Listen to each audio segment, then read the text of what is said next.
Hey, good morning. Happy Sunday, everybody. I thought I'd make a video this morning. It's very personal. But because I'm coming up on 13 years of recovery, I don't mind talking about my past. It's not embarrassing. It's who I was, the mistakes I was making. It has made me a much better man today. And I see a lot. I belong to about maybe 10 groups on Facebook, recovery groups. And I see so many people out there that are struggling with questions. This is for them. This is going to be very personal. It's about my sex life. There was none. And cocaine. A lot of guys in particular. Now, I'm not a doctor. I'm not a medical professional. But from what I understand, and I don't know why this affects guys more than women, but a lot of men, the pleasure center in their brain was affected the same way by cocaine, and especially crack. Especially crack. And I've heard that this is the same with methamphetamine, even more so. It affects the same exact area, the same way as being aroused sexually. The problem is these two things become intertwined, and they did with me. I'll fill you in more here. It made me feel hopeless. After I used crack, I used cocaine starting when I was 17 or 18. I smoked crack for the first time probably when I was about 20, 21, because I couldn't get any cocaine, and this guy mixed it in a joint, and I smoked it that way, and pretty soon I was just smoking it straight. It's a very fast, as soon as you exhale, it's an incredibly strong euphoric high. They go straight up and then come straight down.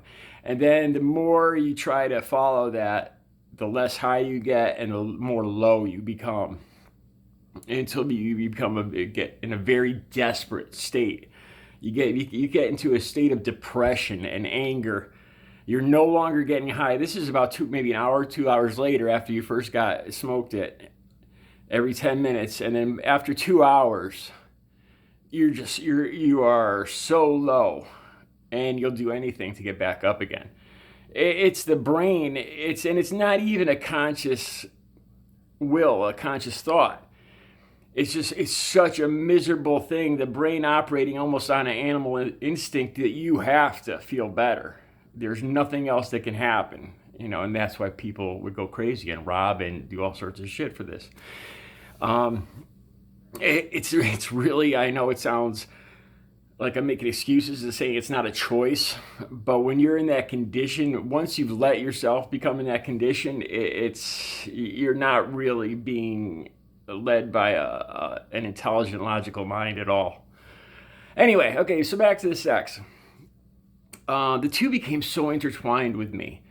I had no sex life. I only had other people I got high with, guys and girls. The girls, I'd get high with them, and there'd be, you'd think that there'd be some flirting and some romance. That'd be the plan, like from before. But the drug became the more important thing for the guy and the girl, for me and the other person, every time. Every time, as the night wore on, we talk. Nothing would happen. More drugs. And then once the drugs ran out, depression hit, and there was no contact. No, nothing. It wasn't a sex life. It was a very dysfunctional existence. I don't even know how to describe it. It would hit that area of the brain, and you'd feel incredibly, I don't even want to use the word horny. You'd become very sexually orientated in your mind. But then you really, between the need to chase the drug and the distraction of the drug, and then physically with your blood rushing to other parts of your body, it wasn't all that possible. So it was a very unpleasurable, unsatisfying existence. You're wanting it so bad, but never having it. Okay, and then pornography came in for me, and probably for a lot of people. And look, it's embarrassing, but this isn't, if it was still me, I doubt I'd be making this video. Okay, and I know it's the same for a lot of other guys. Why? I don't know. You'd have to ask a doctor. I know it affects the same area of the brain. The problem was that the cocaine and crack, the crack and the pornography became intertwined.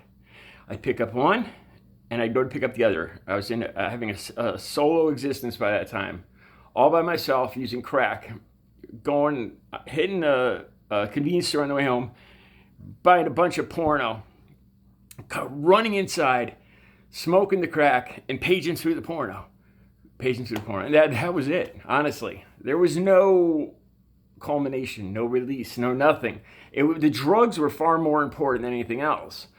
So as the drugs wore down, my attention was always more on the drugs than anything else. It was a terrible, terrible existence. Now this I see this in these groups.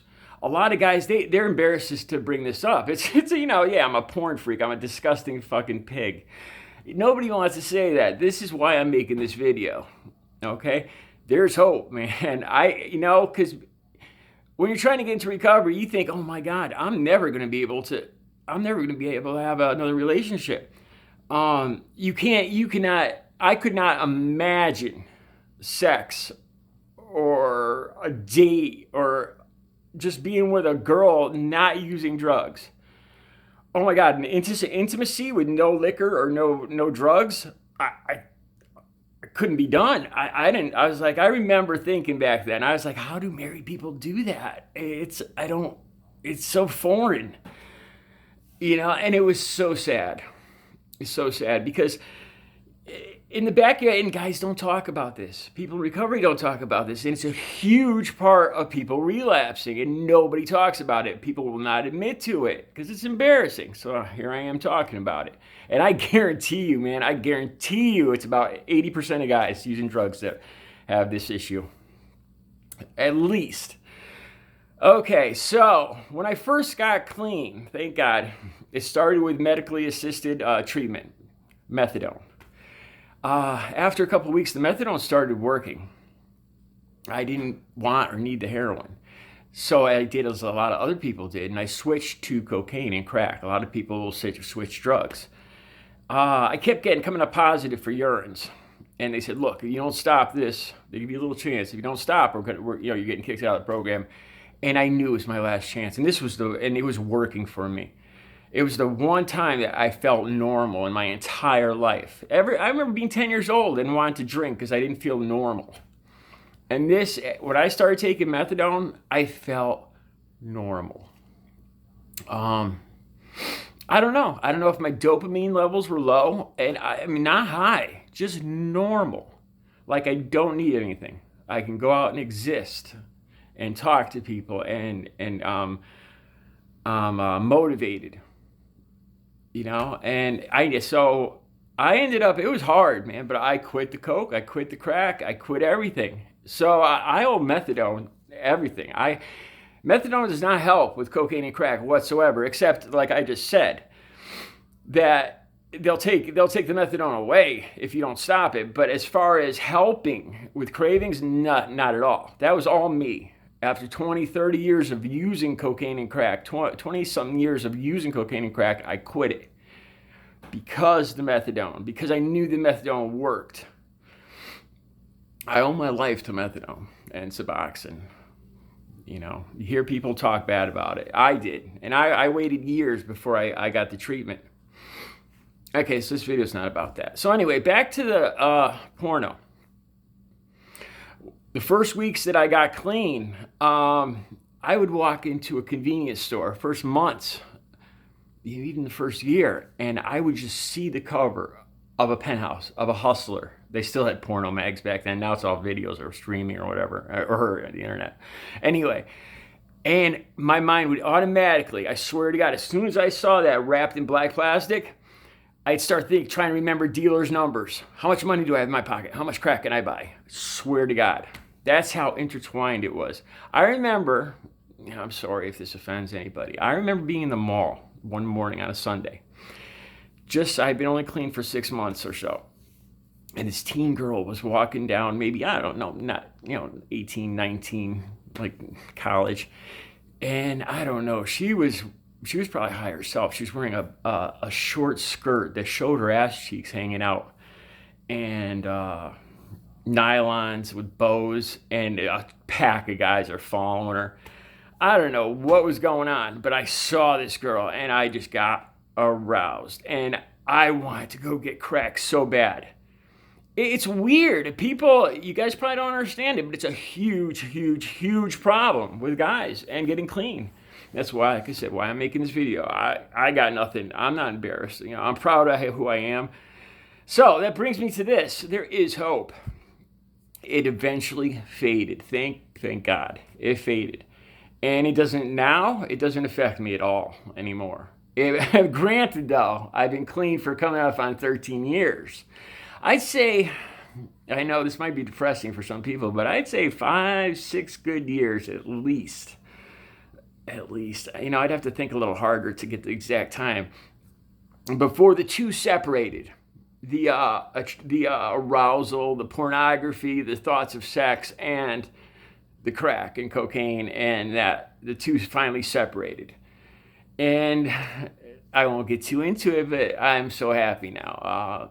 I can once again have normal relationships. The thoughts of coke and crack don't come up whatsoever. I used to worry, back when I was using, I was like, the minute I start getting involved,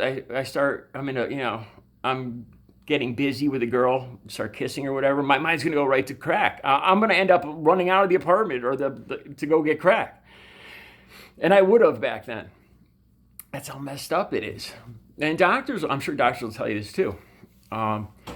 But thankfully, there is hope, and the two do separate. There is healing. There is hope, and I need this video especially to be to go for the recovery groups to see the guys to see this. It does happen. It could probably happen faster too. There is hope, man, and it's so much better. Oh my God, it's a normal life with a normal gratification. It's beautiful, man. The relationship, talking. I swear to God, I pray and I thank God every day that I'm normal, or as close as I've ever been to normal again. So, man, trust me, there is hope. There's more than hope. There's a whole wonderful world out there waiting for you. I waited a long time because I was embarrassed and doubtful about getting medically assisted treatment, like methadone. Thank God I didn't OD during that period. Like a lot of people do. If you harass people, if you put people down for methadone, Suboxone, stop it. Do not judge other people's recovery, man. You don't walk in their shoes. You don't know what they need, what they don't need. You don't know what they've been through. Okay? Take care of your own business. All right. I wish I could. There's so much more I could talk on this subject, but I make this especially for the guys that have been addicted to cocaine, amphetamines, crack, because I know for some reason, I'm not sure the hypotenuse. No, it's not the hypotenuse. Oh my God, that sounded stupid. Begins with a P, the part of the brain, I think. Anyway, pituitary gland. Okay, anyway, I make this for them. There is hope. There is hope.